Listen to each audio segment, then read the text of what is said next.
All right, let's talk about Real American Freestyle. They had their first event this weekend. I watched it along with my son. Really enjoyed it. Going to get into the matches, what I thought overall about the presentation, and what that'll be maybe towards the end. But you know me, I'm a wrestling guy. I just love talking about wrestling. And we saw some great action on the mat. There's no two ways about it. Now, they do things a little bit differently. It is freestyle, basically. They have a couple augmentations. One of them being there's 3 periods, not 2. Why that is, that part I'm not entirely sure on.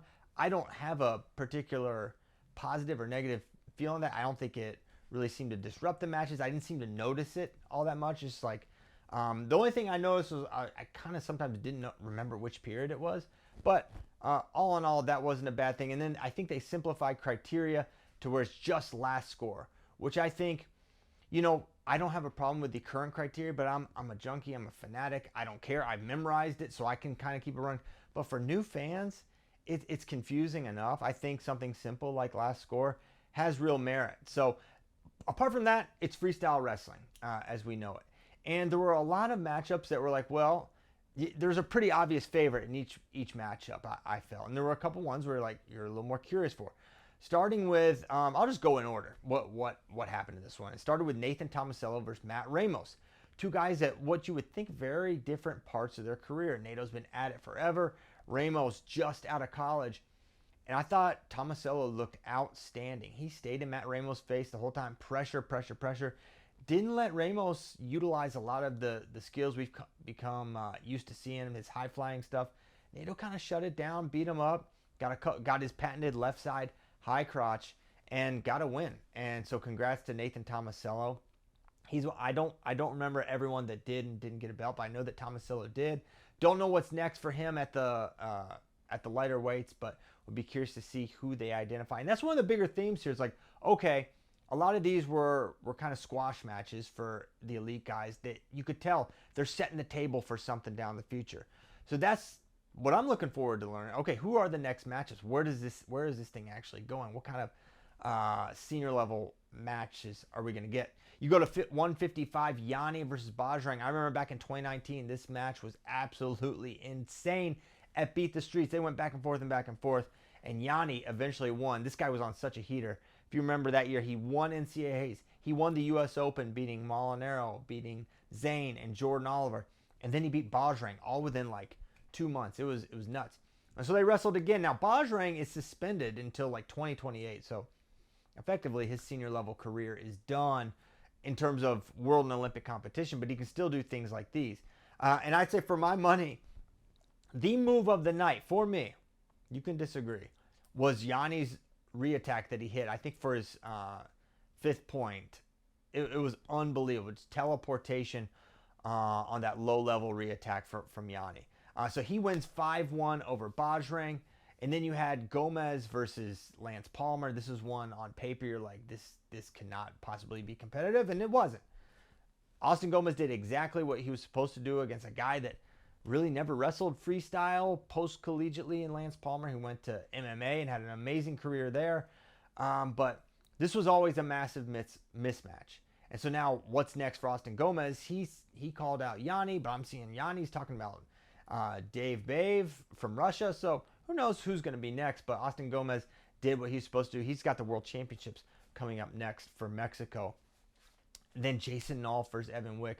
Love both these guys, but, Jason Nolf's got a special place in my heart now. He's a Round Rock native here in Texas.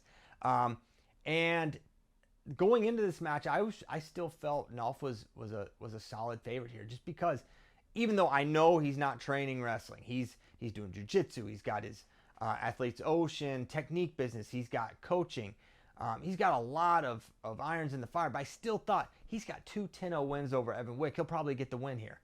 And this was without a doubt, if you're given a match of the night, it's Evan Wick versus Jason Nolf. But right away, the reattacks from Evan Wick were very apparent that he was ready for Jason Nolf to attack his left leg, and he was ready to reattack, and he did it consistently. But when Nolf got in, he scored. And he almost mounted the comeback. He got the lead late and really sold out for a gut wrench. And you could tell Nolf's energy was a little depleted. He could not keep Wick off his legs. Wick gets the win in what was definitely the best match of the night. It was a 10-8 final there. Sarah Hildebrandt did what you would expect her to do. Monster favorite, retired or not, over Zeltzen Hernandez. We're talking about a multiple world and Olympic medalist and an Olympic champion. She was a big favorite there, and she did what she's supposed to do. Real Woods versus Darion Caldwell. I kind of liken this to the Gomez-Palmer match. You know, you've got a guy in Darion Caldwell who, one of my favorite wrestlers to watch of all time.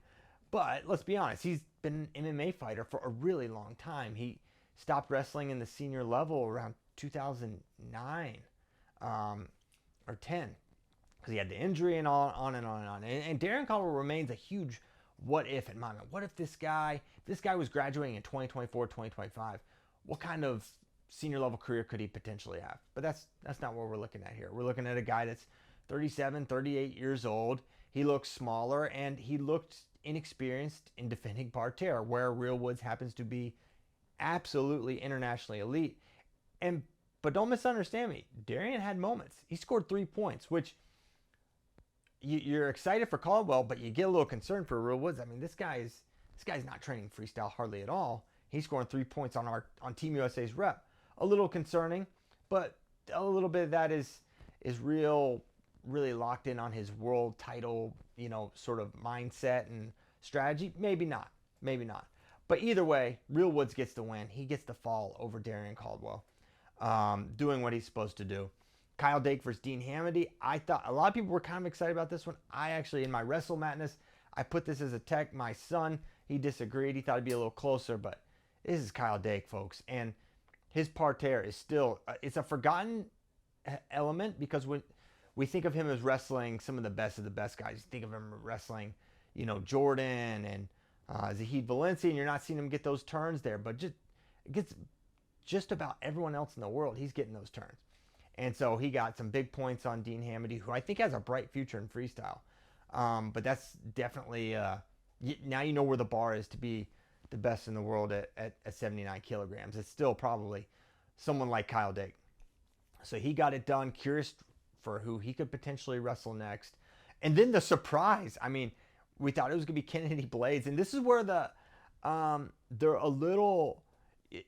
off the beaten path a little bit for typical wrestling ethos and approach. And, okay, Kennedy Blades isn't available, so they bring in Holly Holm, who I didn't even know, had ever wrestled.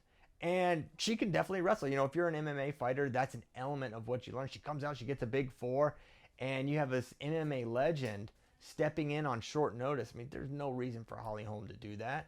And she stepped up and made it happen. I thought that was really cool, even though Holly Holm wound up losing to Alejandra Rivera 9-7 in a crazy, crazy match. And then coming down the home stretch, Bo Nickal versus Jacob Cardenas. This was a lot of people's upset special pick. People thought, hey, Bo Nickal's only wrestling, or he's only training MMA. Jacob Cardenas just graduated. He's in the middle of his senior level career. He probably has the advantage here. I didn't see it that way. I thought Bo Nickal would win, and he did win. Although Jacob got a late takedown. He got a low shot into a lace, I think, and he was up 4-4, and he sold out for a gut wrench with the lead. He gave up a 2 at the end and wound up giving Bo Nickal the match. So close match, and you upset special predictors were almost right, but Bo Nickal found a way. But I'm just curious, what is Bo Nickal really committed to wrestling? Is he going to do this more and more? They put a belt on him, right? So it would stand to reason that if you're going to take a belt, then you're going to continue to do this. And how does that jive with someone that says they want to be the best middleweight fighter in the world? Can you do both? Can you serve both? I don't know. I'm just asking the question. It seems like you need that singular focus on what you want to do if you want to be the best at it. That was a conclusion that Ben Askren drew when he was training MMA, and he would enter the World Team Trials and he would lose to, I think he lost to the Paulsons. And I think that was like an eye-opener. Like, I can't just roll up and beat these guys anymore. I really got to train. And that's what I think is probably true for Bo. So he's going to have to probably pick a lane. But if all his competition is Cardenas level or lower, he could hang on to the strap for a little bit. But is that the distraction he needs? Is that where his focus should be? I don't know. I'm rambling a little bit on this stuff, but I am curious what's next for Bo Nickal, because we still don't know who he's fighting next, I don't think. And then the main event, Wyatt Hendrickson takes out Elders from Egypt. He was a massive favorite. He did what he's supposed to do, 14-1, technical fall. I thought, for Wyatt and Rio, they're the two world teamers, so they get a little extra focus and maybe a little extra critique. I thought Wyatt looked a little wild with some of his shots. It got me a little nervous. I know it worked here against this guy, but this is not the guy I'm worried about at the World Championships. You take some of those shots against Mokhtar of Mongolia, it can go the wrong way very quickly. So a little concerning. He wrestled his way through it. He's always going to be a guy that'll make a mistake here and there. But you can't take away his fearlessness. And that's ultimately what has led him to make this team, to beat Gable Steveson, and just to be the fan favorite that he is. And so you can't really fully remedy that. So Wyatt wins. I'm curious. It seems like it's done deal that he's going to wrestle Mason Parris next, which you can't be anything but excited for that. We thought we would maybe see that this year. Mason tried to do football. Now he's coming back. And so Mason versus Wyatt Hendrickson, potentially a showdown at Raph 2. I don't know. Maybe not 2 because Worlds are so soon. And so, I mean, overall, what did I think? Man, and my son is a good gauge because I'm a wrestling junkie. This is what I do. This is what I love. I love watching wrestling. It's hard to get me to not like watching wrestling, right? So I loved it, but I was going to love it, of course. My son really, he was into it. He thought, I caught him laughing a lot at some of the antics and the trash talk and the belts. He liked all that. He loved Chael. We love Chael. The Piles household loves Chael's son, and he was cracking us up throughout. And sign us up for a Chael Tito match. It would be definitely excited to watch that. So there was a lot of great stuff, a lot of production. The big question here is, okay, they're paying these wrestlers well. It appears. You hear some of the numbers. It's impressive. You see the production, very expensive to the nines. The question is never going to be, are they investing? The question is going to be the return on that investment. Is the wrestling community going to get behind this? Is it big enough to support a professional wrestling league? That's ultimately what this will all come down to. Can they get enough eyeballs in venue? Can they get enough eyeballs watching online is the big question. As far as wrestling is concerned, you can't help but root for any professional endeavor. And that's certainly true for me. And can't wait for the next one I'll be watching. Maybe I'll be there. I don't know. But what did you think about Raph 01 if you got the opportunity to watch it? I want to hear from you.